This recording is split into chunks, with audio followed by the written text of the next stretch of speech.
last time we talked was that 2018, 2017, something like that? Yeah, it's been a few A years. little while ago. I think when I interviewed you last time, your firm had approximately 17 to 20 people. Yep. And then you all, as a firm, have somehow exploded. And now you're what? How many people? 80, 90, 100, 110? Yeah, Over about 90. 90. Yeah. 90 Now or you so. co-lead the firm here with Maija. So can we just take a second, talk about that explosion that is now Michael Shue Office of Architecture? How did it come about? Yeah, it's interesting because that's one of the biggest sort of questions we've been asking ourselves over the years. I think I came out of school with the mindset like small is good. When you look at a building, when you look at a Seminole building, there's one name attached to it. That was sort of the model I think of traditionally. But we always had the goal of wanting to just reach more people and different types of projects. So in order to do that, we grew, and a lot of that also had to do with our clients were coming back to us, so we were saying no to a lot of new projects. So the fear really was, and I come from a background of like quote unquote scarcity, so it was always like, well, if we say no, we're not going to have work in the future if our existing clients go away. So we were like, okay, we're going to grow, and that's been the journey since the last time we spoke. Yeah, I will say no one saw quite the uptick in growth coming for sure. And I don't even know that we realized it as it was happening to us. Really had grown with Austin. This was a very sleepy town when we all started, and we had very creative clients wanting to do something out of nothing. So there's a lot of roots there. And there's always been a lot of roots in doing, wonderful homes for people. And that was actually the first uptick that we saw was everyone was sitting at home. They want their home to look better. And so that was a wonderful sort of stability for us in this time.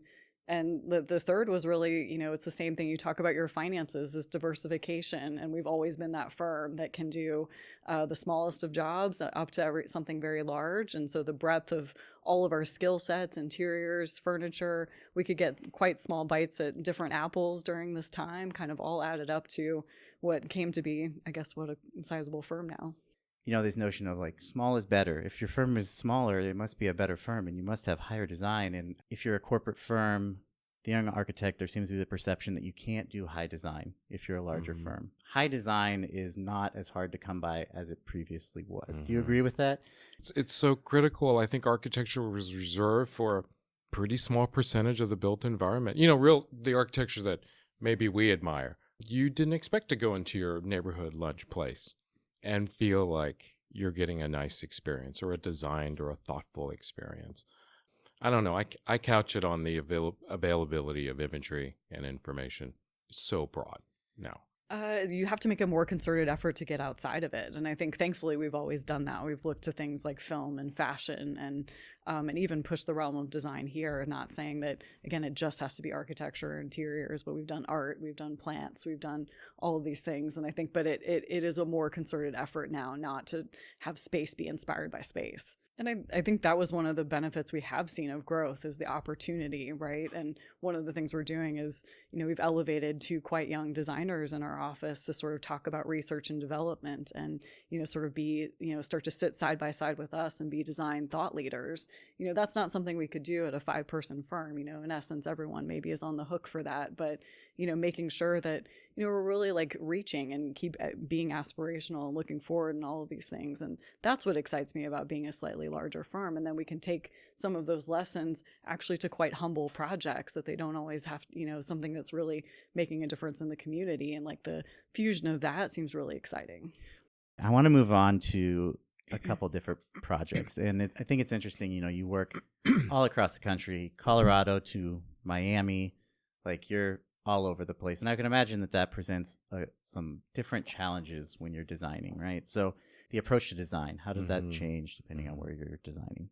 We have to find kind of trusted partners to help pair with us. I think there are only a few projects where we've been architect of record for some of those because inherently the nature of the beast is that you need to be there. But we might then pivot to some of the things that we can control from here, like furniture items or custom lighting. I think that a lot of the work then kind of leans towards some of that because we can kind of do that close to home have it fabricated here, things like that. So there are some tricks I think that we've done, but you're giving up a little bit of that monitoring every detail as closely, which is why the firm is kind of staying a little close to home with with a lot of its work. Yeah. So. You see firms working everywhere. This idea of the architect being very tied to their place, their specific community, feels like it's changed. And it also feels like, just thinking back about architectural history, that's when some pretty exciting projects happened as well, when you got outside sort of perspectives in a place that you thought was quite legible. You got interesting solutions for buildings. I think we have a process, and it's one about asking questions as opposed to walking in the door with solutions. We talk a lot about, what's commonly called brand now, but just identity of a project. So we try not to have the script when we arrive. And so that means asking the right questions and coming up with some real sort of defensible position for what this project wants to be that is specific to its place. So I want to pivot to it now, a couple projects. And one that sticks out in my mind is the Habitat for Humanity kind of row houses featured in Architectural Record. I think one thing your firm does really well is that there's a material logic where you're using very common materials, but you're just using them differently to make it kind of interesting. So with Habitat for Humanity, can you kind of go over what the project is, what the goals were, and how did it all come together? Our interest in Habitat was really the sort of housing issues that we see in these sort of growing urban areas with the kind of populations that you see. And it has to be affordable, and it has to meet all the sort of parameters.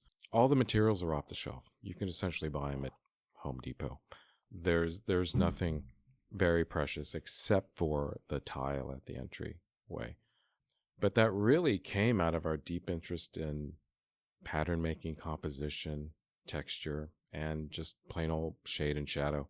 Those buildings are essentially boxes. They had to be volumetrically very simple. As soon as we started making shapes, the project didn't work anymore. And it was very clear. And then who are we really serving at that point? We're not serving anyone but ourselves, right? Yeah. So it's like an architect serving Michael. Right. Michael, come on. So it was really like, can the building, the massing, get out of the way? We and talk give about everyone it. an identity. I think Yeah. Like And each one has a little bit of a difference. Yeah. And You mentioned, we do hospitality. That's no longer the case. Now you're small scale, large scale, tower work. How has the typology changed within the firm and the approach to design? Yeah. We started in our backgrounds, our firms were custom residential, small commercial projects. The firms I've been at had a tolerance for risk, I think, and that was really instrumental. And I think it's also in the nature of sort of my background to sort of have an appetite for a certain amount of risk, to sort of say yes to projects that, at the beginning, maybe we didn't have any business sort of working on, but we just wanted to try, and that the sort of design of everyday buildings is important. Mm-hmm. The burger joint that my kids love to go to, and let's be honest, like the Vitra Piteris that you design, it's like might be our most iconic. Vitra Fire Station meets, yeah, hamburger stand. Yes, yeah, pretty awesome. Yeah, that was a fun. But Maija, can we talk about Montrose Collective? I know this is a project very close to you. You've worked a lot on it. Can you take us through the details again, just how it came about? Yeah, interestingly enough, it actually, takes us way back because, Uchi was Michael's first project. Uchi in Houston was probably, 5 or 7 years after that. It was what we were doing at the time. It was a remodel of an old Mexican restaurant that had, it's just, again, scrappy scrap. Then we get the opportunity, ironically, across the street to do the biggest building of the neighborhood. And, you get these and you're just trying to say, okay, how do we not mess up the neighborhood? Montrose then was, we wanted to make sure we were giving back, in particular, a lot of the ground to the public. And it's always been in our interest, but in particular in this project. So that's why it carves and shaves and it's a C shape, not a rectangle, which at the end of the project, we all wished we had just done a box. Let me just tell you, it's way easier. We tend to not make things very easy on ourselves in this firm, and wanted to break, the building down and make sure it almost read like two stitching together. I love that our team came up with the idea of using chain link fence and vinyl strips to do almost a, kind of art installation on the side of the garage, because it was very much in the vein of what that neighborhood was.